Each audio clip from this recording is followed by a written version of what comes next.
Welcome back, everyone. We've got Nick here. We got Marcus. I don't know where Roger is, so we're going to shoot it together because Marcus has some details about this car because he's one of the guys that have been working on it. So, Marcus, tell us where we're sitting with Darrell's 1967 Nova. It doesn't look too different than what it looked like last time, but you do have some very intricate things that you've been working on, you and others in the shop, and I believe the engine's almost about to come out, right? Yeah, we're getting super close to get this thing ready to send off to paint. We're working on just some of the small odds and ends. We got our carbon fiber hood in, and we're kind of working on fitment on that stuff. Before we were still working on fender flow and all that. We're still in the process of getting that fine-tuned a little bit.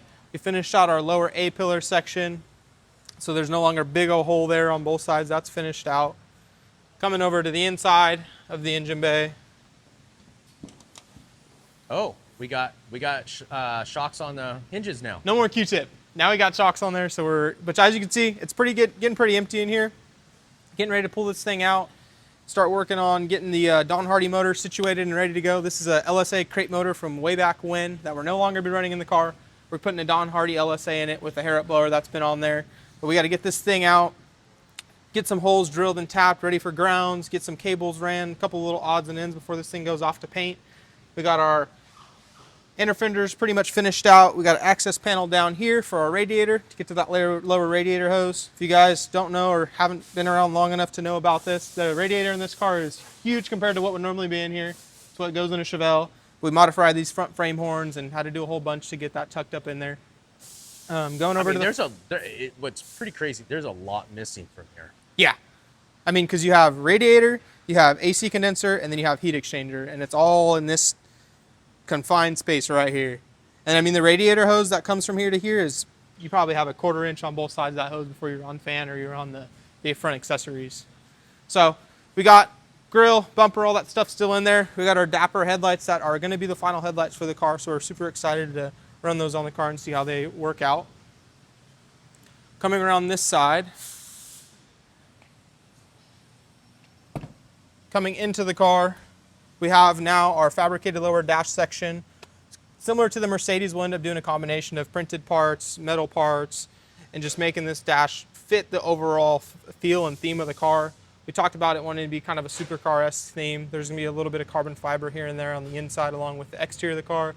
The deck lid and hood will both be exposed carbon, so we're going to flow that into the interior with just random odds and ends. We have most of the wiring in the car right now. It's probably about 95% of the way there. So when we get it back from paint, the car will be ready to go, ready to get engine back in, get all those things squared away. So we're pretty excited to get this thing off. We got a bunch of boom mat in here, so when it comes back from paint, we're not in a big rush to get all that stuff done.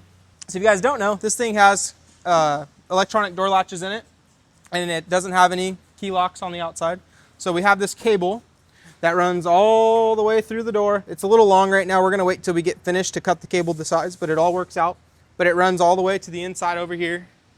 So if this car dies for whatever reason and we can't get the door open, we have our our manual cable down here to open up that lock for us. Coming around to the back of the car, we're prepping to get this deck lid skin on, but when we started putting it together, and this deck lid doesn't have a lot of shape to it. It's pretty flat. It's got a little bit of curve and stuff to it, but when you go to press on it, it would bow down a lot. So we added all these structure. George designed all this combination of printed parts and aluminum. So this has all been panel bonded in place. We'll go through and clean it all up, get it prepped, and then the deck lid will get panel bonded to this and around the edges of it. So that way it's all clean in there. Coming to the inside of the car, we have the center console. We'll get that out of there. But same as always, we talked about it a bunch. We have our battery set up just like we run in all the cars. We got our fuel pump all situated in there. Our fuel senders in there. We got boom mat laid out.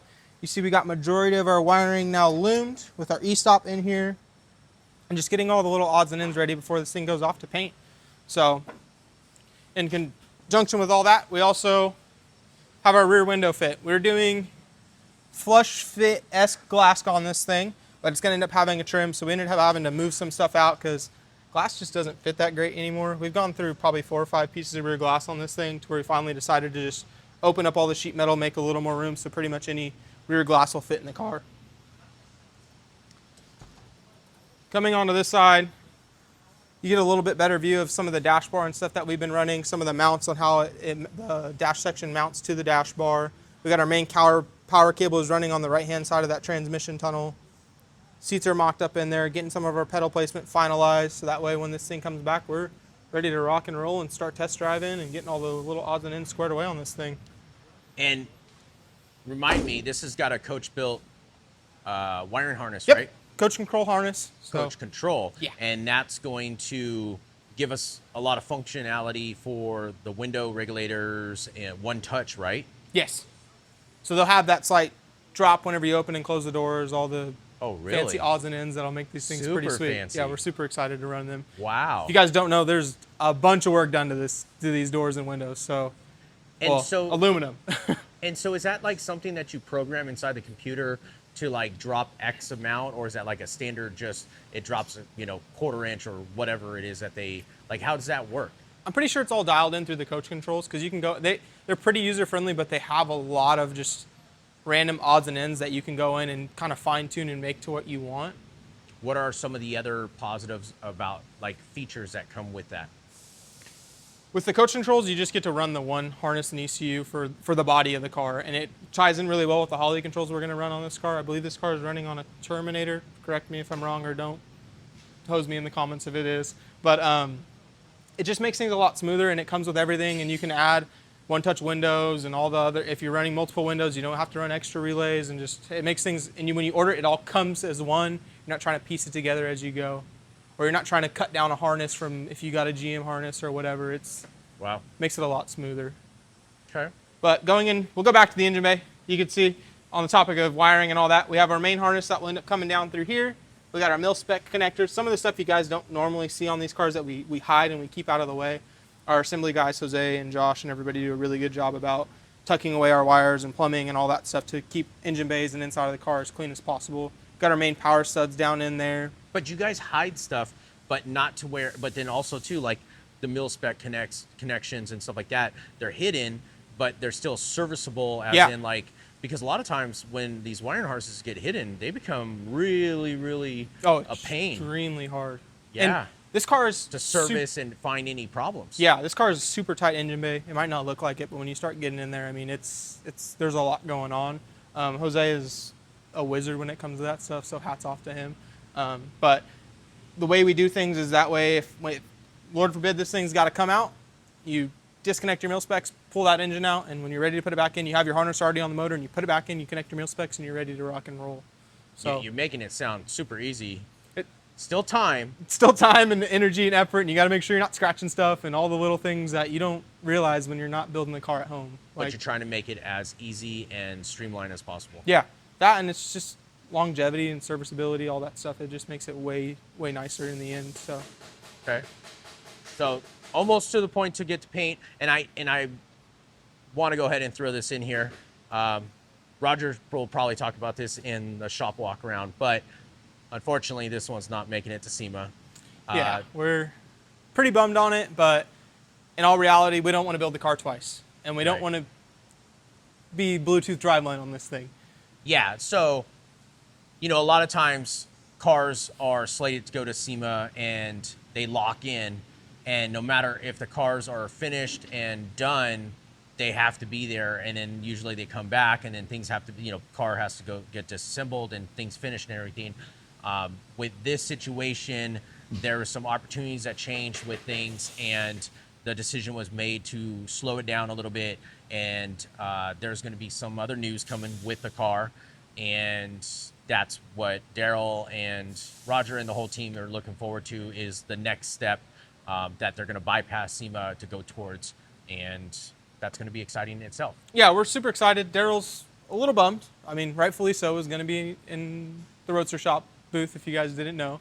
But he understands. We want to put out a quality car in the end, and if we're going to piece this thing together, it's bound to get scuffs, and this gets overlooked or whatever. And so we want to make sure we put our best foot forward on it. Yeah, and if you haven't watched the interview that I had with Darrell, the owner of the car, that just recently went up, I don't know if you did see it, hopefully you got the understanding that Darrell wants to drive this car. Yeah. He is not looking to go and, I mean, yes, it's going to hit some high-end shows and get displayed, but the reality is he's wanting to drive this car, like drive it. He wants to have fun. He wants to get in on it. He was talking about he's, if he, gets rock chips on the back fender because he's smoking the tires and he needs to get it repaired, whatever. He wants to use the car and have fun with it, and rightfully so, for as much time and effort he's, gone through with all this stuff. That, and at the end of the day, if we were to push it to SEMA, say it made it, we're at the end just prolonging the car from even longer of Darrell getting it, because we're gonna have to take it apart again and just rebuild the car twice essentially. So we all just agree that it's not the right move right now. So it was a great opportunity, but yeah, timing was just a little off. Yeah. Okay, well, we'll learn more about that soon. I'm not going to be the one to release that. I'll let Roger do that. But stay tuned for the news on Darrell's 67 Nova. But it's coming along. It's getting there. So, yeah. As always, if you want to get a hold of Ironworks and the team, just go to the website, go to the contact page, fill out the form, and someone will get back to you, usually Roger. But, if you call, no one answers the phone, you have to leave a message, but it's just easier just to email. That's the best way to do it. Marcus, thank you for taking the time to walk us through the car. Absolutely. And we look forward to next month's update with it, and we're almost there. Darrell's 67 Nova slow motion is almost in motion on the street, and we look forward to that. Okay, thanks, Marcus. Yep.